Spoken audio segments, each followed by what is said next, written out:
पूज्यपाद गुरुमूर्ती जनार्दन स्वामी महाराज यांना ते अभिवादन करतो। आजच्या कार्यक्रमाचे अध्यक्ष आदरणीय खांडवे गुरुजी आणि आमचे मित्र डॉक्टर नितीन विघ्ने यांना पण अभिवादन करतो। आत्ता जयश्री त्यांनी परिचय करून त्यांना सांगितलं की योग प्रकारचा संपादक म्हणून मला या ठिकाणी त्यांनी बोलवलं आहे। खरं म्हणजे इथे येण्यापूर्वी योगशास्त्र यातलं काहीही माहीत नव्हतं। योगातलं योग म्हणजे काय हे सुद्धा माहीत नव्हतं, कारण की मंडळामध्ये मी आणि माझा एक मित्र आम्ही साधारण 84-85मध्ये आलो।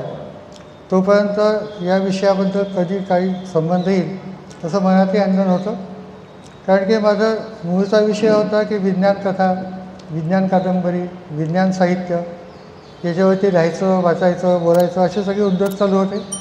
त्याच्याबरोबर मराठी विज्ञान परिषद होती, विदर्भ साहित्य संघ होता, ग्रंथालय होती, मागरस होतं। या सगळ्या उद्योगांमध्ये मी आपला व्यस्त होतो। जोशी सर आमच्याबरोबर विज्ञान परिषदेमध्ये काम करणारे होते। एक खूप मोठं महासंमेलन त्यानिमित्ताने मी घेतलं होतं। तर असे सगळे वेगळे उद्योग चालू होते।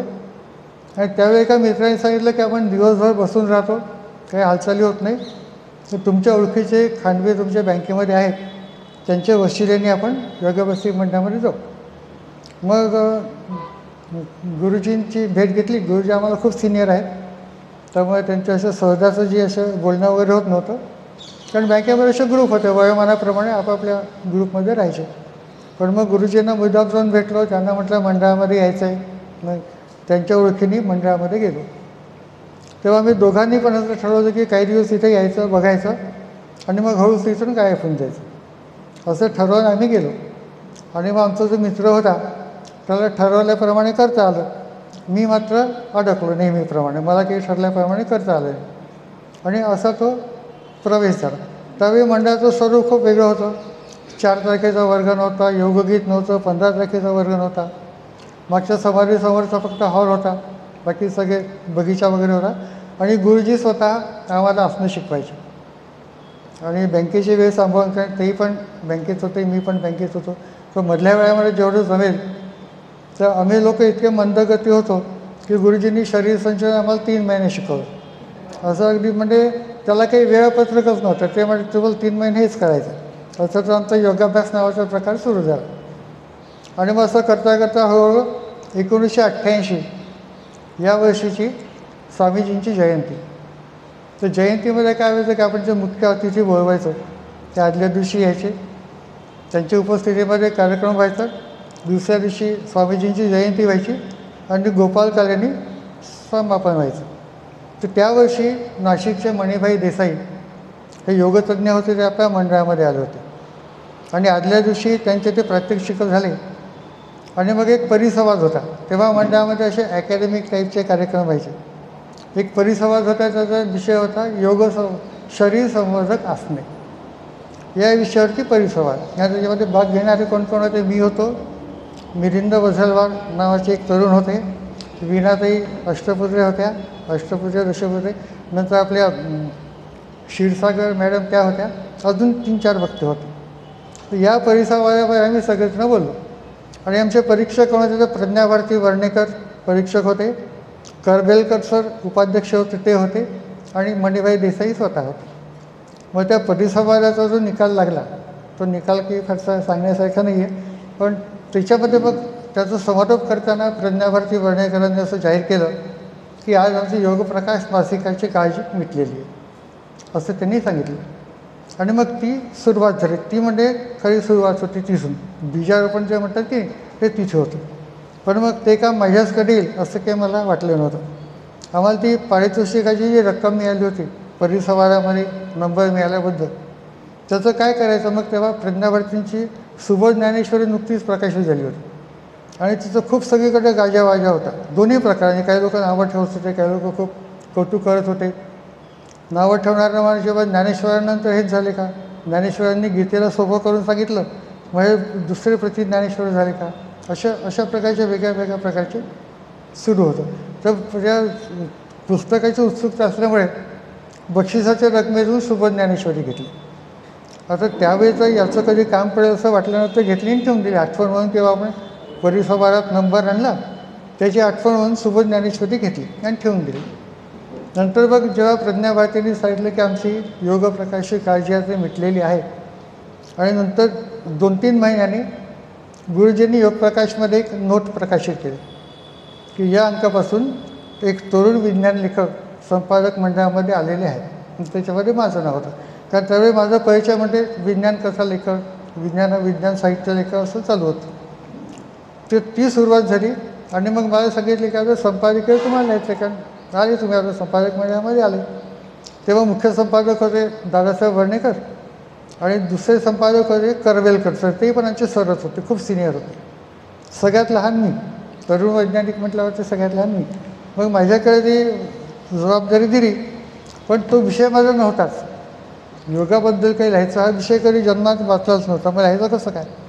मग सुरुवातीचे जे संपादकीय होते ते फक्त सगळ्यांनी रोज योगासनं करावे, आपल्या वर्गाची संख्या वाढवावी, नियमित योगाभ्यासी मंडळ याजवळ, अशा प्रकारचं अर्ध्या एक पायाचं संपादकीय होतं. आणि मला जेव्हा संपादकीय म्हणून संपादक मंडळामध्ये घेतलं त्यावेळेला गुरुजींचे काही मित्र होते, त्यांना काही ते फारसं आवडलं नाही. त्यांना वाटलं स्वामीजींनी सुरू केलेलं मासिक प्रज्ञाभारती वर्णेकरांसारखे इतके मोठे संस्कृत पंडितांचे संपादक त्यांच्यामध्ये भलताच कसं काय आला, म्हणजे कुठे गेलं तर ताळमेळ जमत नव्हता. स्वामीजी कुठे, वर्णेकर कुठे आणि मी कुठे. तर इतकी अधोगती काही त्यांना मानवली नाही. काही मित्र होते गुरुजींचे, ते म्हणजे बा हे आम्हाला काही पटत नाही, कुठे वर्णेकर कुठे आणून ठेवलं तुम्ही भलतंच माणूस. मग त्याचा निषेध म्हणून त्यांनी योग प्रकाश घेणं बंद करून टाकलं. तेव्हा इतका आम्हाला अधोगती पाहत नाही योग प्रकाशित. स्वामीजी वर्णेकरांनी एकदम हे रत्न तर नको म्हणून त्यांनी निषेध म्हणून मासिक घेणं बंद केलं. ते गुरुजींनी सांगितलं, मला काही त्याच्याबद्दल फारसं वाटलं नाही. आणि मग अशा पद्धतीने ते सुरू झालं. तर सुरुवातीचे जे संपादकीय असे झाले आणि मग नंतर माझा पायगुण असा लागला ते हे काही 88-89मधली गोष्ट आहे. मग माझा पायगुण असा लागला की 90-91मध्ये योग प्रकाशचं प्रकाशन बंद पडलं. मग लगेच हे म्हणजे आम्ही आधीच सांगत होतो, आम्ही म्हणत होतो असंच होणार आहे म्हणून, आम्हाला माहीत होतं. कारण तुम्ही भलत्या ठिकाणी भलतामुळेच बसवला तर असंच होणार आहे. तर ते प्रकाशन बंद पडलं. पण ते बंद पडलं की गुरुजींना सहन होत नव्हतं, कारण स्वामीजींनी सुरू केलेलं कार्य आहे आणि सगळं व्यवस्थित असताना बंद का पडावं. तर आपली आर्थिक परिस्थिती मंडळाची तेव्हा अशी होती की प्रकाशन करणं आपल्याला शक्य नव्हतं, म्हणून ते बंद पडले. पण ते अस्वस्थच होते की हे मासिक कुठेतरी पुन्हा सुरू झालं पाहिजे. मग 1992 हे स्वामीजींचं जन्मशताब्दी वर्ष होतं. त्यानिमित्ताने मंडळाने एक असा रिव्ह्यू घेतला की आपण कोणत्या कोणत्या योजना नवीन सुरू करू शकतो. त्याच्यामध्ये बऱ्याचशा योजना आल्या. त्याच्यामध्ये मुख्य योजना होती की बंद पडलेलं योग प्रकाश पुन्हा सुरू करायचं. मग त्यासाठी एक संपादक मंडळ तयार झालं. आधी फक्त 2-3 होते. दादासाहेब वर्णेकरांना तुम्ही काम करा असं कोणी म्हणू शकत नव्हतं. करवेलकर सर कधी अमरावतीला असायचे, कधी नागपूरला असायचे, व्यवस्थित सुनिश्चित असं काम करणारं कोणी नव्हतं. मग एक योगाभ्यासी मंडळाने संपादक मंडळ तयार केलं. त्या मंडळातल्या लोकांमध्ये कामाची वाटणी झाली की यांनी हे करायचं, यांनी हे करायचं, यांनी सगळे पत्ते शोधून काढायचे, यांनी कोणाच्या वर्गणी संपली त्याचं काम पाहायचं, अशी ती कामाची विभागणी झाली. आणि 1992 जे जन्मशताब्दी वर्ष होतं ते आपल्या योग प्रकाशासाठी एक पुनर्जीवन देणारं वर्ष ठरलं. त्या वर्षीपासून जे योग प्रकाश सुरू झालं त्याचं स्वरूप बदललं, कागद बदलला, प्रिंटिंग बदललं, साहित्याचा दर्जा बदलला आणि नियमित रूपाने योग प्रकाश यायला लागला. त्यामुळे जन्मशताब्दी वर्ष हे योग प्रकाशाचा पुनर्जन्म करणारं वर्ष आहे असं आपण म्हणू शकतो. मग याच्यामध्ये संपादकीय जे लिहित होतं त्याचं की समाधान होत नव्हतं, कारण की योग प्रकाशाला शोभेल असं संपादकीय लिहिण्याची क्षमता नव्हती खरं सांगायचं म्हणजे. विज्ञान कथा वगैरे कमी लिहिले असते पण ते योग प्रकाशात चालल्या नसते. मग शेवटी असा विचार की याचं संपादकीयामध्ये काहीतरी वेगळेपण असलं पाहिजे, संपादकीय जरी वाचलं गेलं पाहिजे. म्हणून मग त्यावेळी काय होतं की सगळ्या वृत्तपत्रांमध्ये आध्यात्मिक स्वरूपाचं कॉलम चालायचं.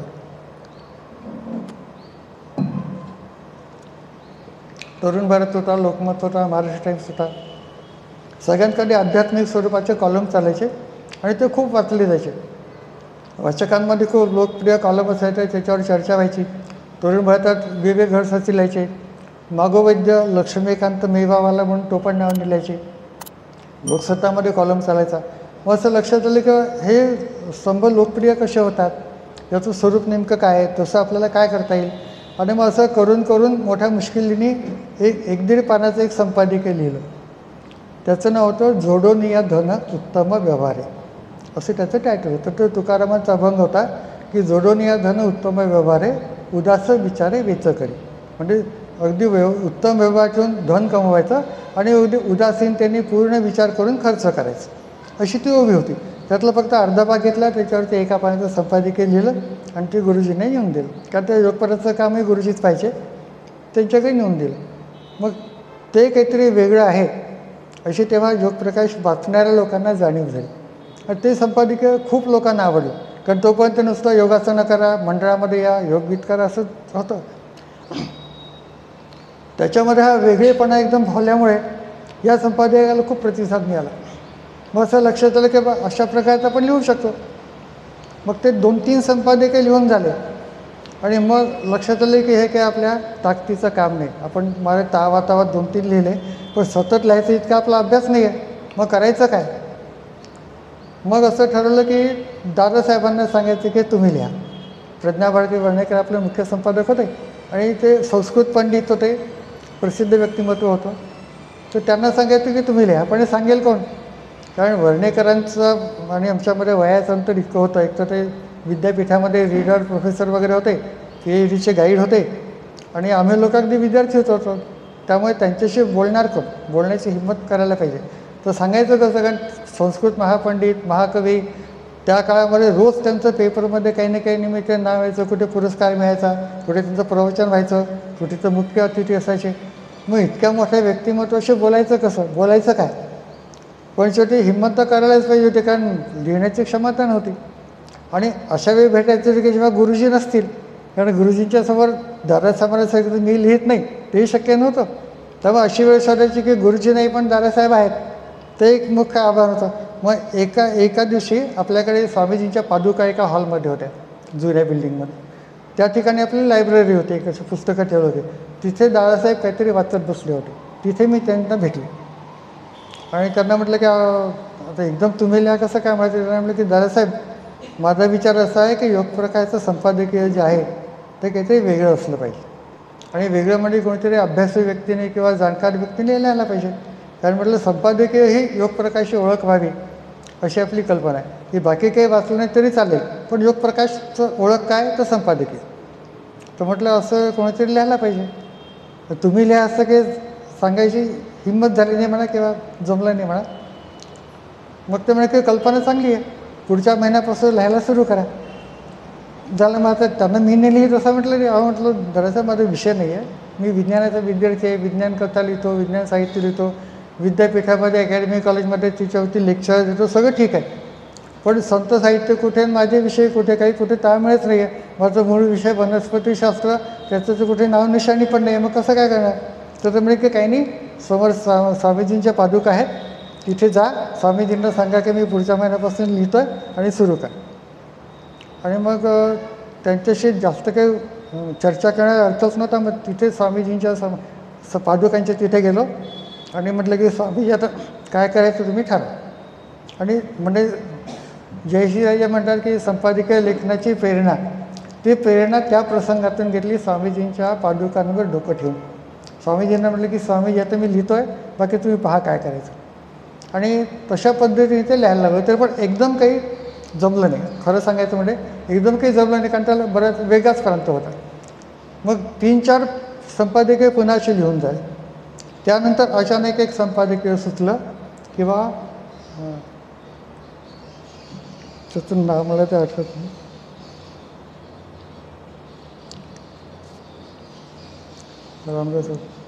हां, अहंकारजा मानसीचा विरेना, ते संपादकीय सुचलं.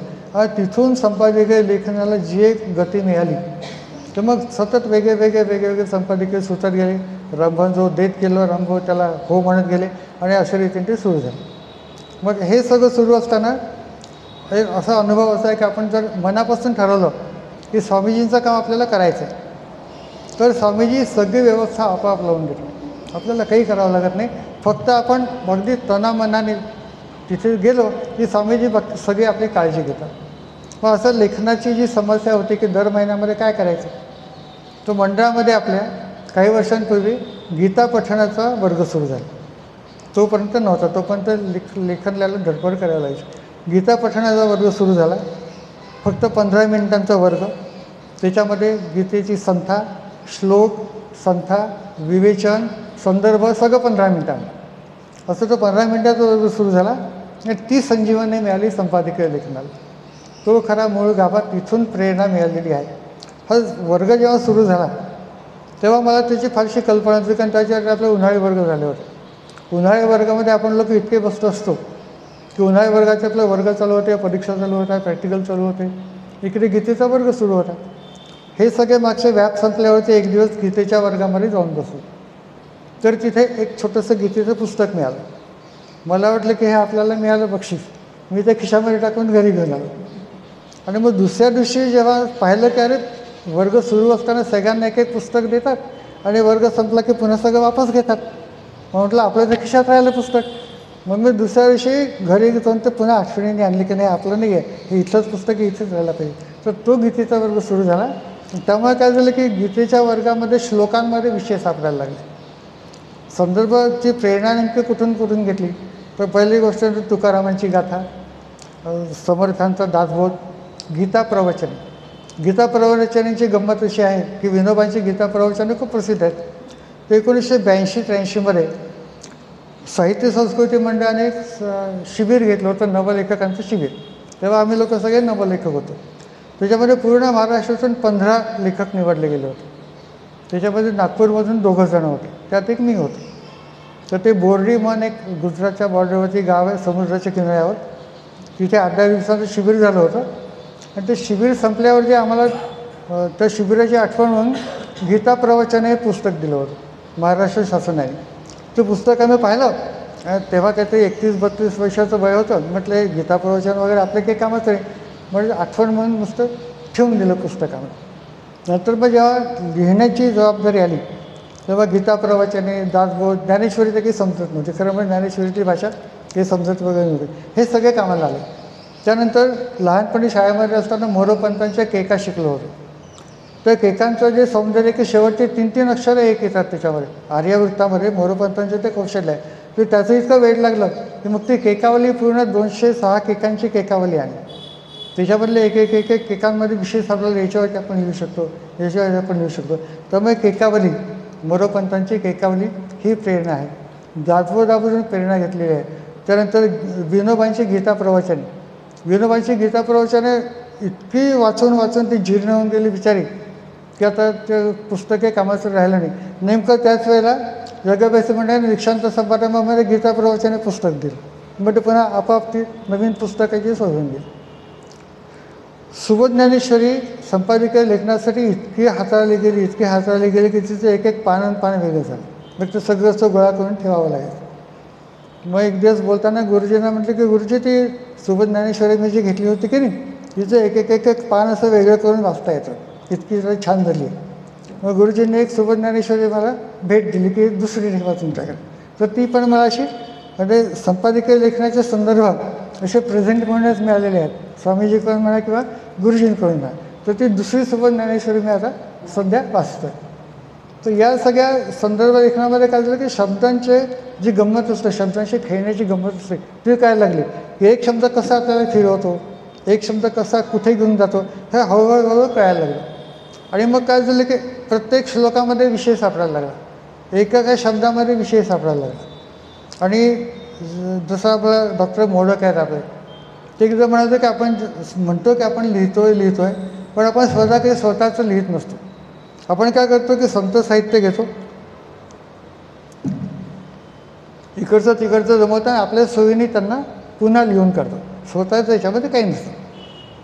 संपादकीय म्हणून तुम्ही जे वाचता अगदी आवडीने ते सगळं संत साहित्यातलं चौर्य कर्म आहे. त्याच्यामध्ये स्वतःचं माझं काही नाही. ज्ञानेश्वरीमधून चोरायचं, सुबोध ज्ञानेश्वरीवरून चोरायचं, गीता प्रवचनावरून चोरायचं आणि सगळी चोरी अगदी छान पद्धतीने पुन्हा तुमच्यासमोर मांडायची. एवढंच फक्त संपादकीयचं काम असतं, बाकी काही नसतं. राम शेवाळकर, प्राचार्य नानासाहेब शेवाळकर यांच्याशी खूप जवळचे संबंध होते. कारण की साहित्य संघामध्ये असताना नानासाहेबांबरोबर 1-2 प्रोजेक्टमध्ये काम केलं होतं. मराठी वाङ्मयाचा इतिहास हा एक साहित्य संस्कृती मंडळाने प्रोजेक्ट घेतला होता. त्याच्यामध्ये एक भाग लिहिण्याचं काम नानासाहेबांनी मला दिलं होतं. त्यानंतर साहित्य संघाने वाङ्मय कोश नावाचा एक प्रकल्प घेतला होता. ते पूर्ण कधीच झाले नाही किंवा झाले असतील तरी माझ्यापर्यंत आले नाही. त्याच्यामध्ये नानासाहेबांबरोबर काम केलं होतं. त्यामुळे ते नेहमी सांगायचे की अभ्यास हा जो भाग आहे, अभ्यास हे व्यसन आहे आणि माणसाला लागणारं अतिशय सुरेख असे व्यसन आहे. ज्या माणसाला हे व्यसन लागतं त्याला मग एक एक विषय आपोआप आपल्याकडे खुणवतात.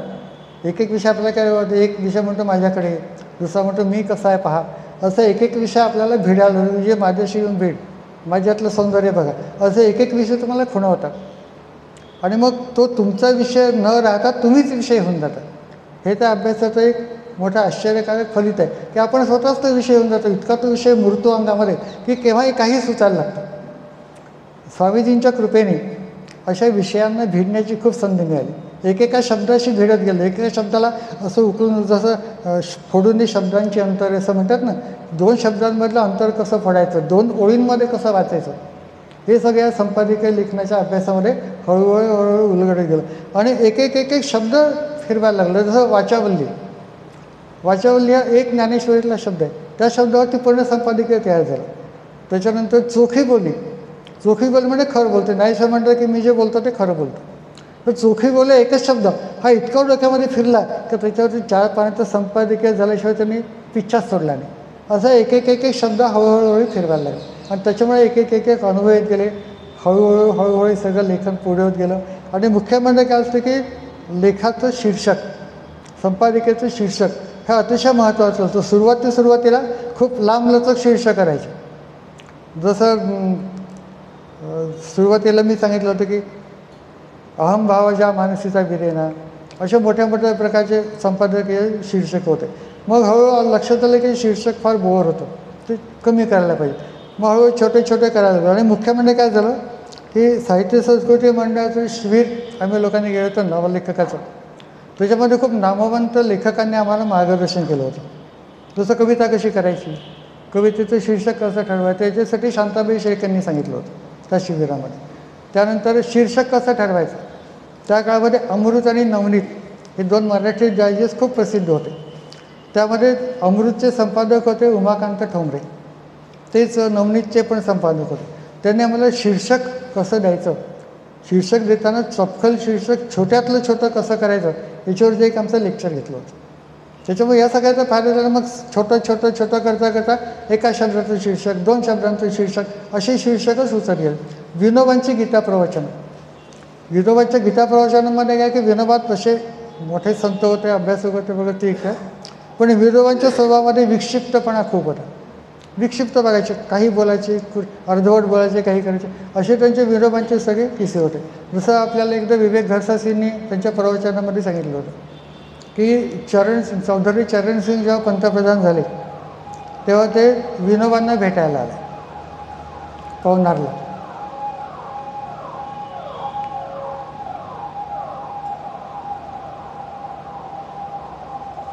तर त्यावेळी विनोबांचं उपोषण मौन चालू होतं. आता चरणसिंगसारख्या पंतप्रधान आले आणि यांचं मौन चालू, मग काय करायचं. मग त्यांनी विनोबांना एक चिठ्ठी लिहून दिली की चरणसिंग, आणि चिठ्ठी आतमध्ये पाठवून दिली. हे विनोबांनी काय करावं, यांनी लिहिलं आचरण सिंग बनव आणि पाठवून दिलं. त्याच्यावर एक संपादकीय लिहिले आचरण सिंग, हे संपादकीय त्या एका गोष्टीवरून लिहून टाकलं. तर विनोबांच्या स्वभावाचा विक्षिप्तपणा होता तो गीता प्रवचनांमध्ये सुद्धा तुम्हाला कुठे दिसतो. असे चमत्कारिक शब्द विनोबा वापरतात. जसं एक शब्द खोली ओली, म्हणजे खोली किती पाहिजे आणि ओली किती पाहिजे, त्याचं शीर्षक आहे खोली ओली. त्याच शीर्षकाचं एक संपादकीय लिहिलं, त्याचं नाव होतं खोली ओली. म्हणजे तुमच्या स्वामीजींवरच्या भक्तीमध्ये खोली किती पाहिजे आणि ओलावा किती पाहिजे हे सांगण्यासाठी खोली ओली हे संपादकीय लिहून टाकलं. त्यानंतर एक संपादकीय होतं डोके आणि खोके, म्हणजे काही बुद्धिमान डोके आणि काही नुसतेच रिकामे खोके.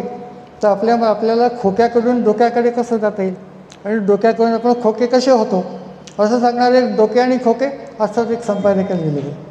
या सगळ्या संपादकीयाच्या प्रवासामध्ये एक सांगण्यासारखी गोष्ट अशी आहे की वर्ष 2000 आणि एप्रिलचा महिना, 10 एप्रिलला दादासाहेब वर्णेकरांना अपघात झाला.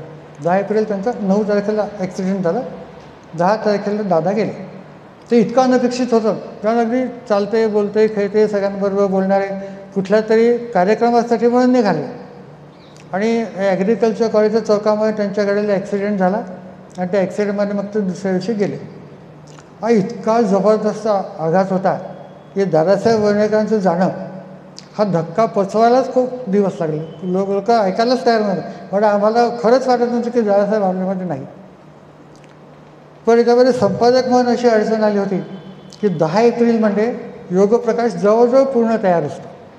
2 प्रूफ त्याचे तपासून तयार असतात, तेव्हा पुढे आपल्याला 20 तारखेला ते पाठवता येतं. एप्रिल महिन्याचा योगप्रकाश पूर्ण तयार होतो. संपादकीय छापून तयार झालं तर पहिलं प्रूफ झालं, दुसरं प्रूफ झालं, फायनल प्रिंटिंगला पाठवायचं. 10 तारखेला दादासाहेब गेले. नवरात्रातली षष्टी होते, रामाच्या नवरात्रातली षष्टी होती तेव्हा, त्या दिवशी दादासाहेब गेले. मग तेव्हा नाशपांडे आमचे एक मित्र आणि गंगणे साहेब हे योगप्रकाशचं काम पाहिजे. दोघंही खूप जबरदस्त कार्यकर्ते आहेत.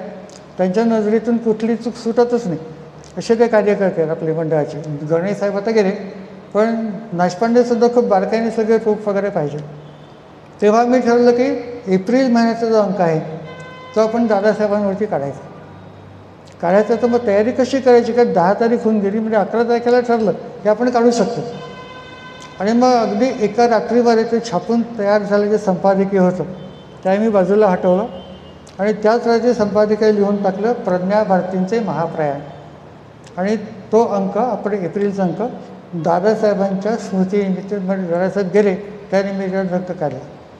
त्यावेळी गंमत अशी होती की आपल्याला मुखपृष्ठावरती रंगीत छायाचित्र पाहिजे होतं दादासाहेबांचं. आणि त्या काळामध्ये रंगीत फोटो छापणं ग्लॉझी पेपरवरती हे खूप खर्चाचं काम होतं. आपल्या सुदैवाने तरुण भारताने दादासाहेबांवरती रंगीत फोटो देऊन लेख दिला होता. तेव्हा तरुण भारतामध्ये माझं विज्ञानाचा कॉलम नेहमीच सुरू होता. तर मी तिथे त्यांना सांगितले आम्हाला फोटो पाहिजे. तर तेव्हा ते ब्लॉकचे ब्लॉक द्यायचे, कारण त्या काळात जी पद्धत होती त्याच्यामुळे जितके रंग असतील तितके वेळा तो फोटो त्यातून त्या रंगांमधून फिरवावा लागायचा, तेव्हा एक रंगीत फोटो तयार व्हायचा. यांच्याजवळ सगळं तयार होतं. ते उपसंपादक मला म्हणत तुम्ही ब्लॉकचा ब्लॉक घेऊन जा आणि वापरा. तर तुम्ही एप्रिल 2000 हा जो योगप्रकाशचा अंक पाहिला तर त्याच्या कव्हरवरती दादासाहेबांचा अतिशय सुरेख असं रंगीत फोटो आहे आणि आतमध्ये संपादक आहे प्रज्ञा भारतींचे महाप्रयाण. हे एक अगदी सांगण्यासारखी आठवण आहे. आणि त्या लेखाला बऱ्याच प्रतिक्रिया आल्या. त्याच्यामध्ये काही मान्यवरांनी फोन करून त्यांच्या प्रतिक्रिया व्यक्त केल्या. शेवाळकर सरांना तो अग्रलेख अतिशय आवडला होता. ते म्हणाले की मृत्यूलेख कसा असावा त्याचा आदर्श म्हणून तुम्ही लिहून दिला. याच्यामध्ये कुठेही भावनांचा अतिरेक नाही. नाही तर काय होतं की 4 दिवसांपूर्वी माणूस गेला आहे पण त्याच्यावरती लिहायचं तर भावनांमध्ये वाहवत जातो. किती चांगले होते आणि त्यांच्याशी माझे कसे संबंध होते असं सगळं वाहवत जातं. आणि त्या प्रसंगात साहित्याचं खूप समीक्षण पण करता येत नाही, कारण प्रसंग तसा असतो. त्यामुळे ते जे संपादकीय आहे त्याच्यामध्ये भावनेचं भावना पण नाही आहे, खूप जास्त साहित्यिक पण नाही आहे. आणि तो जो मृत्यूलेख आहे तो मृत्यूलेख आजसुद्धा वर्णेकरांसाठी संदर्भ म्हणून वापरला जातो. त्यानंतर अजून एक असा प्रसंग घडला. पण दिवाळी अंकांचा प्रकाशित करायची सुरुवात केली 93 पासून. 1993 आपण दिवाळी अंक काढायला सुरुवात केली. दरवर्षी एक मध्यवर्ती कल्पना घ्यायची आणि त्याच्यावरती पुन्हा दिवाळी अंक तयार करायचा. दिवाळी अंक तयार होऊन जातो, कारण आधी आपण लेखकांची मीटिंग घेतो, त्यांना सांगतो की तुम्हाला कोणता विषय पाहिजे त्याच्यावर तुम्ही लिहा. आणि लेखक आपापल्या कामाला लागून जातात. कसोटी असते संपादकाची, कारण संपादकाला जो विषय कोणताही असेल त्याच्यावरती लिहून तयार करायला जातो. 96चा दिवाळी अंक हा आपला विभूतिपाद विशेषांक म्हणून आहे.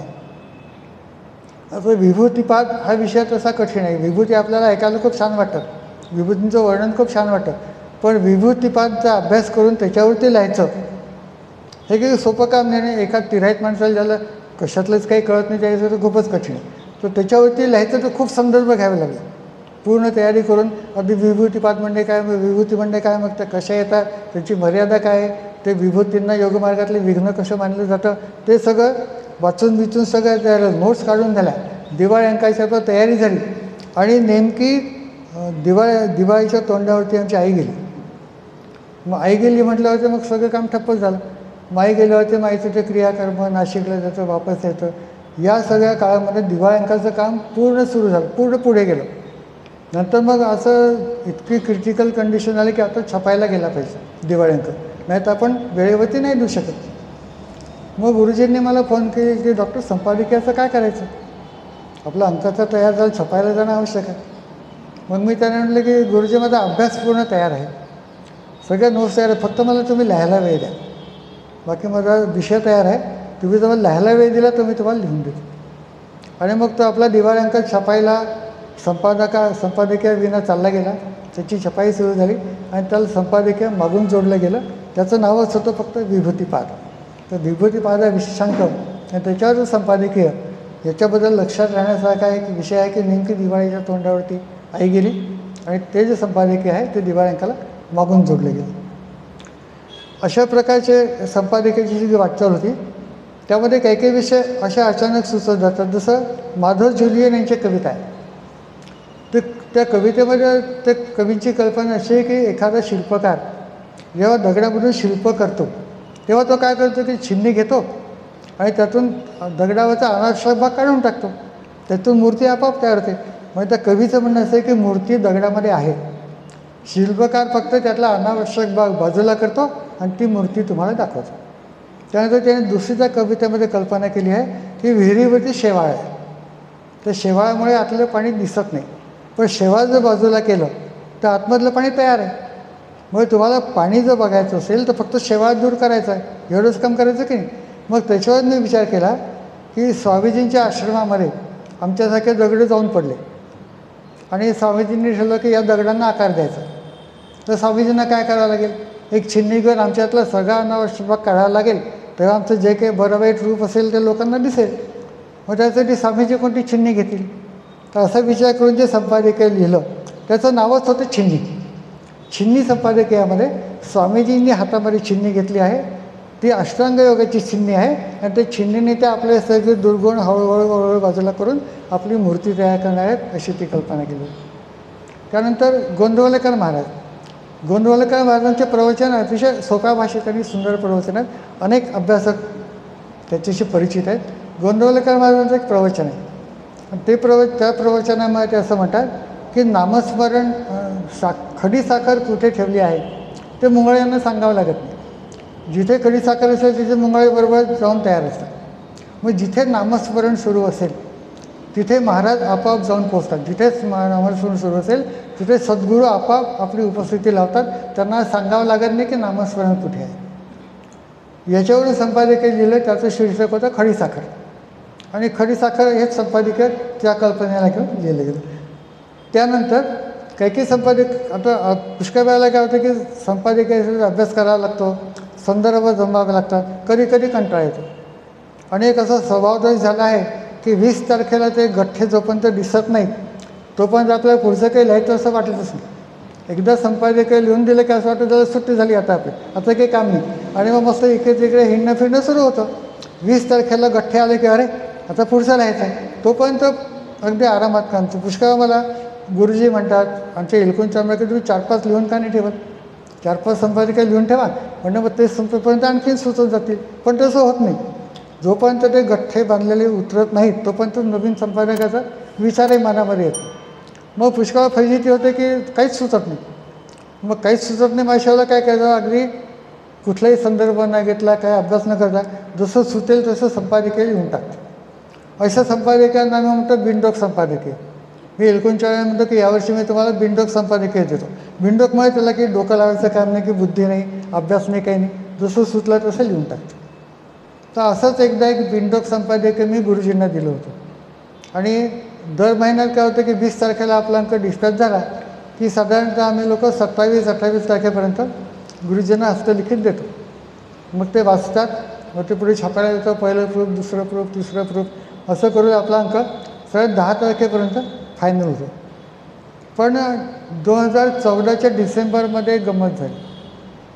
त्या महिन्यामध्ये काय झालं की आपलं 20 तारखेला अंक डिस्पॅच होतो, त्या महिन्यामध्ये 15 तारखेलाच मी गुरुजींना संपादकीय दिलं पुढच्या महिन्याचं. तर गुरुजींना नवलं वाटलं की दर महिन्यात तुम्हाला आठवण करून द्यावं लागते, डॉक्टर 24 तारखेखाली सांगावं लागतं, आणि यावेळी तुमची गाडी इतकी फास्ट कशी काय आली, म्हणजे डिस्पॅच व्हायच्या 5 दिवस आधीच तुम्ही देऊन टाकलं. म्हटलं की नाही नाही गुरुजी, जसं सुचलं तसं मी लिहून टाकलं. अपना ऐसा आहे, आपण रोज जल्दी काम करते, असं स्वतःची तारीफ गुरुजींजवळ करायला लागलो. आणि काय झालं की 20 तारखेला अंक आपला डिस्चार्ज झाला आणि 22 डिसेंबरला मला पॅरालिसिसचा अटॅक आला त्याच महिन्यामध्ये. तो अटॅक इतका विचित्र होता की उजवी बाजू पूर्ण कामातून गेली. म्हणजे मला बोलता येत नाही हे सुद्धा मला गुरुजींना सांगता येत नव्हतं फोनवरती. मग त्यांना कसं बसं जसं जमेल तसं सांगितलं की गुरुजी मला बोलता येत नाही. तर लगेच घरी आले, पाहिलं त्यांना काय झालं ते ताबडतोब कळलं. आणि त्यामुळे काय झालं की बोलता येत नाही, उजवी बाजूचा मला लिहिता येत नाही. तर म्हटलं बोलणंही गेलं, लिहिणंही गेलं. म्हणजे आपला अवतार कार्य संपलं, आता ह्याच्यापुढे काही लिहिताना शक्य नाही. असं तेव्हा म्हणाले, खोंडगाठ बांधून घेतली. स्वामीजींची पुष्कळ वाद घातला की स्वामीजी तुम्ही एका माणसाला सांभाळू शकत नाही, याला काय अर्थ आहे, आणि मग आता असं कसं होईल तुमचं, असं ते पुष्कळ झाली वादावादी म्हणाले म्हणत. आणि त्याच्यामुळे काय झालं की गुरुजींनी आले, गुरुजी आले, त्यांनी ट्रीटमेंट सुरू केली. वेळेवरती डॉक्टरची पण ट्रीटमेंट मिळाली. आणि हे संपादकीय खूप आधी मिळाल्यामुळे या संपादकीयामध्ये पुढच्या संपादकीयामध्ये जवळजवळ 1.5-2 महिन्याचा वेळ मिळाला. तर 1.5-2 महिन्याच्या वेळामध्ये स्वामीजींच्या कृपेने अशी प्रगती झाली की पुढचं संपादकीय पुन्हा मलाच लिहिता आलं. तर हे जे संपादकीय होतं की ज्याच्यानंतर मला अटॅक आला होता त्याचं नाव होतं भोरप्या. भोरप्या म्हणजे ढोंगी माणूस. ढोंगी माणसाबद्दल याला काही फारसा अभ्यास करावा लागत नाही. त्यामध्ये एक बिंडोक साहित्य होतं, बिंडोक संपादकीय होतं. ते बिंडोक संपादकीय गुरुजींना मी आधी दिलं. नंतरचं जे होतं ते मात्र थोडंसं बऱ्यापैकी वाचून दिलं होतं. त्याचं नव्हतं बागडोर. बागडोर म्हणजे आपले सगळे सूत्र स्वामीजीच्या हातामध्ये आहेत. स्वामीजी जसं नाचू देईल तसं आपण नाचतो, अशा प्रकारचं ते संपादकीय बागडोर. या 2 संपादकीयांच्या मध्ये कुठलेही लेखनाची गॅप न येता, म्हणजे पॅरालिसिस अटॅक येऊनसुद्धा कुठलीही गॅप न येता संपादकीय लेखन हे सुरळीत सुरू राहिलं. ही सुद्धा स्वामीजींची खूप मोठी कृपा आहे असं आपण नक्की समजू शकतो. त्यानंतर आणखीन एक मी वनस्पतीशास्त्राचा विद्यार्थी आहे. आम्हाला अभ्यासामध्ये असं शिकवलं होतं की ज्या वनस्पतींना भरपूर प्रमाणामध्ये पाणी मिळतं, भरपूर ओलावा असतो, त्या वनस्पतींची फुलं मोठी असतात, टवटवीत दिसतात. त्या वनस्पतींची पानं खूप छान दिसतात, अट्रॅक्टिव्ह दिसतात. आणि ज्या वनस्पतींना पाणी मिळत नाही, अगदी कोरड्या जमिनीमध्ये वाढतात, पाणी मिळत नाही, त्यांच्या अंगावरती काटे असतात, त्या वनस्पतींचे फुलं छोटे छोटे असतात, ते वेडम वाढतात. जसं कॅक्टस आहे. कॅक्टस आपल्याला जे विचित्र वाढणारं जे दिसतं त्याचं खोड आहे. काही ठिकाणी खोडं विचित्र वाढतात, काही ठिकाणी पानांना विचित्र आकार येतो, वाकडे काटे येतात. फुलांवरसुद्धा काटे असतात, इतके छोटे फुलं असतात त्यांच्यातसुद्धा काटे असतात. तर अशा ज्या वनस्पती आहेत की ज्या काटेरी असतात त्यांना शास्त्रीय नाव आहे झिरोफाईट्स. आणि ज्या पाण्यामध्ये वाढतात त्यांचं नाव आहे हायड्रोफाईट्स. या वनस्पतींचा अभ्यास असल्यामुळे असा विचार केला की ओलावा मिळाला तर व्यक्तिमत्व खुलतं, ओलावा जर गेला तर व्यक्तिमत्व कोरडं पडते. असा विचार करून या 2 वनस्पतींची तुलना करून एक ओलावा नावाचं संपादकीय योगप्रकाशासाठी तयार झालं. तसे वेगवेगळे संपादकीय तयार होत गेले. या सगळ्यांमध्ये फजिती केव्हा होते की जेव्हा दिवाळी अंकाचा विषय निघतो, या दिवाळी अंकासाठी एक मध्यवर्ती कल्पना ठरते, त्याचा अभ्यास करून लिहिणं हे कसं. जसं एक होतं संत साहित्यातील योग किंवा संत साहित्यातील अष्टांग योग, याच्यासाठी सगळा अभ्यास केल्याशिवाय लिहिता येत नाही. तेव्हा मागे आपण अंक घेतला होता ज्ञानेश्वरीतील गुरुमहिम्न, खूपच कठीण होतं. म्हणजे हे सगळं बरं दिवाळी अंकाचं आपलं संपादकीय मोठं असतं. दर महिन्यामध्ये आपण 4 छापील पानांचं संपादकीय घेतो. दिवाळी अंकामध्ये 8 पानं 10 पानं आणखीन जास्तीचं काम असतं. तर हे सगळं करायचं म्हणजे सतत तुम्हाला कामात राहावं लागतं. सतत काही ना काही वाचत राहा, सतत काही ना काही एखादा शब्दाला काही त्याच्यावर, हे म्हणजे सतत चालणारी प्रक्रिया आहे. आपण जरी कौतुक करतो की दर महिन्यामध्ये सुस्त वगैरे सगळं ठीक आहे, पण सतत जर त्याच्यामागे राहिलो तर सुस्त, दुर्लक्ष झालं की गेला कामाला. गीतेच्या अभ्यासाचं असं नाही. गीतेचा अभ्यास तुम्ही रोज 15 मिनिटाच्या वर्गात केला तर त्याच्या टचमध्ये राहता, बरोबर सगळं सुचत राहतं. 9व्या अध्यायाची संगती 5व्या अध्यायाशी कशी लागते किंवा 7वा अध्याय 9व्या अध्यायाशी कसा जोडला जातो हे तुम्ही सतत जर वर्गात राहायचं कळतं. 1 महिना जर तुम्ही सुट्टी दिली तर काही सगळं साफ होऊन जातं. गीतेचं वैशिष्ट्य ते की ते संपर्कात राहा तर गीता तुमची, ती संगत सोडली की गीतामध्ये तुम्हाला ओळखतच नाही. तर हे सतत सातत्याने चालणारं काम आहे. मी काही संपादकांची नावं लिहून ठेवली की करायची सांगताना मी विसरेल म्हणून. एक संपादकीय लिहिलं होतं लंगडा बाळकृष्ण. लंगडा बाळकृष्ण कल्पना कुठून आली तर गुरुजींनी त्यांच्या एका प्रवचनामध्ये सांगितलं होतं की पूजेमधला जो लंगडा बाळकृष्ण आहे ना, हा आपला अपूर्णत्व दाखवतो. तो 4 पायांवर उभा राहत नाही, त्याचा एक पाय वरती घेतलेला असतो. तो वरती घेतलेला बाळकृष्ण तो एक पाय आहे, तो आपल्यातला अपूर्णत्व आहे. काय आपण कोणीच पूर्ण नाही आहे, प्रत्येकामध्ये काही ना काही कमी आहे, प्रत्येकामध्ये काही ना काही दोष आहे. तर लंगडा बाळकृष्ण हा आपल्या अपूर्ण माणसांचं प्रतिनिधित्व करणारा आहे. मग या विषयावर मी लंगडा बाळकृष्ण हेच संपादकीय लिहिलं. त्याच्यामध्ये आपल्याला कशी कशी आपल्या व्यक्तिमत्वामध्ये कमी येते आणि ती स्वामीजींच्या कृपेने अष्टांग योगाच्या अभ्यासाने आपण कशी दूर करू शकतो हे सगळं त्या लंगडा बाळकृष्णामध्ये आलेलं आहे. त्यानंतर देगलूरकर महाराजांचे प्रवचन. आपलं सुदैवाने देगलूरकर महाराज सतत 15 वर्ष एका व्याख्यानमालेसाठी येत होते, अजूनही येतात. हल्ली काही आपल्याकडे त्यांचे व्याख्यान होतात. देगलूरकर महाराजांचे प्रवचन मला खूप चांगले ऐकायला मिळाली, कारण खूप गर्दी असायची. अगदी पायऱ्यांवर, स्टेजवर जिथे जागा मिळेल तिथे लोक बसायचे. पण मला संधी अशी मिळाली की देगलूरकर महाराजांच्या व्याख्यानाच्या नोट्स काढायच्या, हे काम माझ्याकडे होतं. त्यामुळे किती गर्दी असो, विंगमध्ये एका टेबल खुर्चीवरती मला बसायला मिळायचं. तो माझा खूप फायदा झाला. एका प्रवचनामध्ये देगलूरकर महाराज म्हणाले होते की प्राप्ती आणि पात्रता याच्यामध्ये खूप फरक असतो. तुम्हाला पात्रता जरी तुमच्यामध्ये असली तरी प्राप्ती होईलच याची काही खात्री नाही. मेरिटमध्ये येणारा प्रत्येक विद्यार्थी हा गोल्ड मेडलचा पात्र असतो की नाही? प्रत्येकजण गोल्ड मेडलचा तितकंच हुशार असतात. पण पात्रता सगळ्यांची असली तरी गोल्ड मेडलची प्राप्ती कोणाला होते? फक्त एकालाच होते. सगळे निवडून आलेले खासदार, सगळे निवडून आलेले आमदार मंत्री होण्याची पात्रता आहे की नाही त्यांच्यामध्ये? सगळ्यांमध्ये मंत्री होण्याची प्राप्तता आहे, पण सगळ्यांना ते प्राप्त होत नाही. पात्रता असूनही सगळ्यांना प्राप्त होत नाही. म्हणजे पात्रता आणि प्राप्ती याच्यामध्ये फरक आहे. पण स्वामीजींची भक्ती हा असा विषय आहे की तिथे पात्रता हीच प्राप्ती आहे. तुम्हाला स्वामीजींची सेवा करण्याची पात्रता आली की त्यांची गुरुकृपेची प्राप्ती तुम्हाला आपोआप होते. तर हा मुद्दा घेऊन फक्त पात्रता हे संपादकीय लोकप्रकाशमध्ये लिहिलं गेलं. त्यानंतर आपण 2015मध्ये गुरुजींचा विशेषांक, गुरुजींच्या व्यक्तिमत्वावरती दिवाळी अंक काढला होता गौरव करणारा. तर त्या दिवाळी अंकासाठी संपादकीयाचं ठरलं होतं की यामध्ये गुरुजींच्या पूर्ण कार्याचा आढावा घ्यायचा दिवाळी अंकाच्या संपादकीयामध्ये. तर संपादकीयाचं तर झालं. आता दिवाळी अंक प्रकाशित होता आपला ऑक्टोबर-नोव्हेंबरमध्ये. गुरुजींचा वाढदिवस होता रामनवमीला. त्यावर्षी रामनवमी होते एप्रिलमध्ये. आणि एकदा दिवाळी अंक तर ठरलं म्हटल्यावरती मग तो विषय निघून गेला डोक्यातून. मग नंतर एप्रिलसाठी संपादकीय दिलं गुरुजींकडे. आणि मग लक्षात आलं की आपण कार्याचा आढावा घेणार दिवाळी अंकात लिहितोच आहे, इथे आपण व्यक्तिमत्वावरती काय नाही लिहू. मग लगेच गुरुजींना फोन करून सांगितलं की गुरुजी ते एप्रिलचं संपादकीय बाजूला टाका, मी तुम्हाला दुसरं देतो. मग ते मी ठीक आहे, तर गुरुजीला लवकर माझं म्हणणं पट्टं म्हणून ठीक आहे, नाही तर एकदा दिल्यावरती पुन्हा काय असं म्हटलं असतं तर झालं नसतं. पण त्यांनी माझं ऐकलं.